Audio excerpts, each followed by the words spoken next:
তো হ্যালো বন্ধুরা, নতুন একটা ব্লগ নিলাম আমার সামনে। আর বন্ধুরা, আমি কিন্তু এখানে গেতাছি বলতে তার মানে সারাদিন বাইতে হইয়াছিলাম। তো পরে মা কয় যে তো সরে থেকে কতটি কোলের বস্তা আছে নিয়ে গা।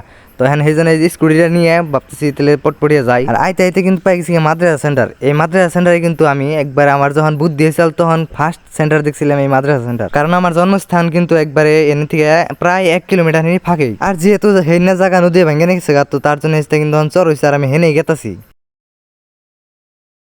আর এই গাওড়ার মধ্যে আছে আমার বাল্যকালের মেলা স্মৃতি। আর যখন এমপি একটা করে পাক দিবেন গাহি তখন কিন্তু আগের কথা একটু হলেও মনে পড়ে যায়। আর এটাই হলো বর্তমান এই জায়গা, যে জায়গাটা হন নদী ভাঙ্গে চর বানিয়ে লাইছে। আর চরটর যাবে না গিয়ে কিন্তু এখন জায়গা গুলো আবার লাহে লাহে লাহে লাহে আবার আগের মতন সুন্দর হয়ে উঠতেছে। চার মুহে গাছ গুছালি মানুষের সুন্দর বাড়ি ঘর, তো সব মিলিয়ে আগের নাগাল হয়ে উঠতেছে। আবার জীবনটা যে কত কষ্টকর তারাই বেশি জানবো, জাগো এরকম নদী ভাঙ্গে নিছে। আর বন্ধুরা দেখতে পারতেছেন রাস্তার দুই সাইড দিয়ে কিন্তু মানুষের মাকড় জোয়া গাছ পুরো বুঝাই করে বুনে থুইছে। আর তার মধ্যে কিন্তু রাস্তা তো খুবই ভালো দেখা গেছে, জায়গাটা মানে দেখতে একটু মজা লাগতেছে। সব মিলিয়ে মানে আবারও আগেকার ফিল গুনে আহে যে না হয়তো বা এই গ্রামটা আবারও মানে আগে না গেল। তো পেশাল পারতে পারতে আয় ফেললাম কিন্তু প্রায় জাঙ্গো যেটা পুরান বাড়ি আসাল সেই বাড়িটার বুগলেই।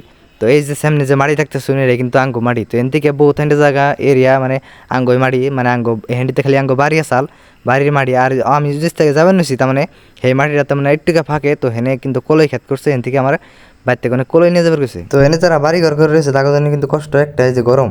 আর এনে দিহি দাদা মানে কলই উড়িয়ে বস্তা বেঁধে মানে বুঝাই দিচ্ছে বাড়িতে নিয়ে যাবো দিকে। আর আঙ্গো খেতটা মানে একটু ভিতরে পড়ছে, তাই ভাবতাছি কোন রাস্তা দিয়ে যান যায়। তো ভাবনা চিন্তার পরে কিন্তু খেত পাইলাম। তো খেতে দেখি যে আব্বা এনে মানে উড়িয়ে থুয়ে দিচ্ছে ডক করে। তো আমি ভাবলাম যে এনে বস্তা বুঝাই করুম আর বস্তা বুঝাই করে গাড়িতে লোড দিয়ে খালি বাড়িতে নিয়ে যাম গা। তো বাবা মতো কাম আরম্ভ করবার নিয়ে মানে খারে গেলাম গা। তো হ্যান বন্ধুরা, যারা যারা আমার পেজে নতুন হয়েছেন তারা যারা ফলো করে দিবেন, আর ভিডিও ভালো লাগলে লাইক করে দিবেন, কমেন্ট করবেন, শেয়ার করে দিবেন।